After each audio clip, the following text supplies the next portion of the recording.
ഈ ക്വസ്റ്റ്യൻ നോക്കാം. Write the relation in roster form. വളരെ സിമ്പിൾ ക്വസ്റ്റ്യൻ ആണ്. സെറ്റ് എ സെറ്റ് ബി അങ്ങനെയൊന്നും പറയുന്നില്ല. പക്ഷേ ഇത് വായിച്ചു കഴിഞ്ഞാൽ 6 എഴുതാൻ പറ്റില്ലേ? 6 എഴുതാനുള്ള കംപ്ലീറ്റ് ഡീറ്റെയിൽസും ഇതിലുണ്ട്. ഇവിടെ എന്താ പറഞ്ഞിരിക്കുന്നതെന്ന് വായിച്ചു നോക്കിയേ. r equal to x comma x cube അല്ലേ. X is a prime number less than 10. എക്സിന് ഓരോ വാല്യൂ കൊടുക്കുക, അതിനനുസരിച്ച് എക്സ് ക്യൂബ് നമുക്ക് കിട്ടും. എക്സിന് പക്ഷേ പ്രൈം നമ്പറുകൾ മാത്രമേ കൊടുക്കാൻ പാടുള്ളൂ. Less than 10. പ്രൈം നമ്പർ ഏതൊക്കെയാണ്? എക്സിന് കൊടുക്കാൻ പറ്റാവുന്ന വാല്യൂസ്. പ്രൈം നമ്പർ പഠിച്ചിട്ടില്ലേ? പ്രൈം നമ്പർ സ്റ്റാർട്ട് ചെയ്യുന്നത് 2 വെച്ചിട്ടാണ്. പ്രൈം നമ്പർ എന്ന് പറഞ്ഞാൽ അതിന് ഫാക്ടർ അതും 1 മാത്രമേ ഉള്ളൂ.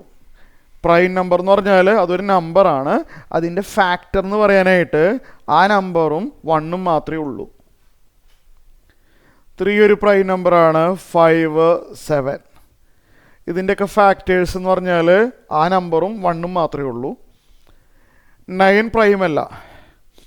9ൻ്റെ ഫാക്ടേഴ്സിൽ 3 വരുന്നുണ്ട്. അറിയാമല്ലോ, പഠിച്ചിട്ടുള്ളതാണ്.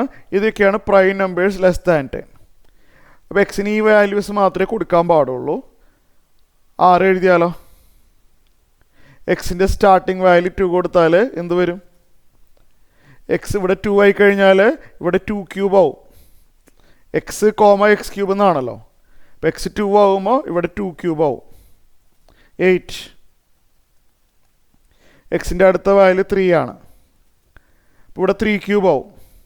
27. പിന്നെ എക്സിൻ്റെ അടുത്ത വാല്യൂ 5 ആണ്.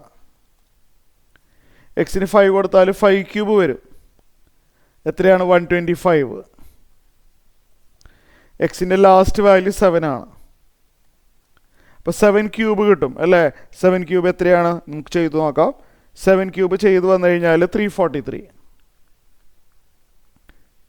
റോസ്റ്റർ ഫോമിൽ എഴുതാനാണ് പറഞ്ഞിരിക്കുന്നത്. നമ്മൾ എഴുതി കഴിഞ്ഞു.